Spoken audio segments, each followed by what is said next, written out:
साथियों, यहाँ पर मैं आज आपके सामने एक नई होम रेमेडी के साथ हाजिर हूँ। इस रेमेडी में हम बात करेंगे कि किस तरह से हम अपने चेहरे को खूबसूरत और तरोताज़ा बना सकते हैं, या जिल्द को किस तरह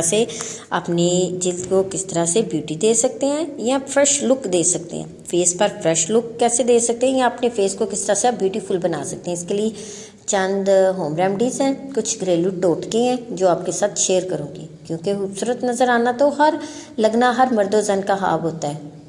तो सबसे पहला टोटका यहाँ पे क्या है कि आपने पपीता लेना है, पपीता, और दूसरा आपने केला, और तीसरा आपने दही। 1 चम्मच आपने पपीते का रस लेना है, 1 ही चम्मच आपने केले का वो उसको मैश करके वो लेना है, और उसके अंदर 1 ही चम्मच आपने दही का शामिल करना है। यानी तीनों चीज़ें 1-1 चम्मच इनको आपस में मिक्स करें, और मिक्स करने के बाद इनको ग्राइंड कर लें। ग्राइंड करें। अब इसको चेहरे को साफ़ और खुशक करें, और खुशक करने के बाद इस मिक्सचर को अपने चेहरे पर, गर्दन पर, हाथों पर, बाजू पर, जहाँ आप अप्लाई करना चाहते हैं करें। तो तकरीबन आधे घंटे तक लगा रहने दें। तो इसके बाद चेहरे को ठंडे पानी से धो लें।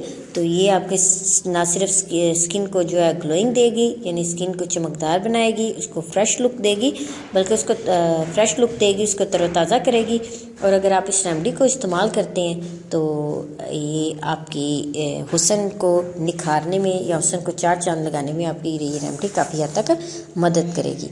यहाँ पर दूसरी रेमेडी भी है, स्किन को ग्लोइंग देने के लिए, फ्रेश लुक देने के लिए, ब्यूटीफुल बनाने के लिए आपने क्या करना है, आपने 1 चम्मच चीनी लेनी है और 1 ही चम्मच उसमें दही लेना है।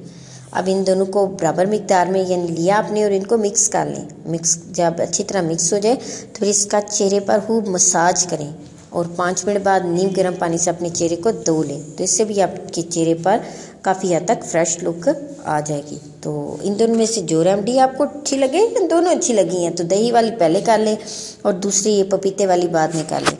तो इनको अपने ऊपर अप्लाई करें, अपने आप को फ्रेश बनाएं, ब्यूटीफुल बनाएं, अपनी स्किन को ग्लोइंग करें। और मेरी वीडियो को लाइक करें और मेरे चैनल को आप सब्सक्राइब करना ना भूलें। शुक्रिया।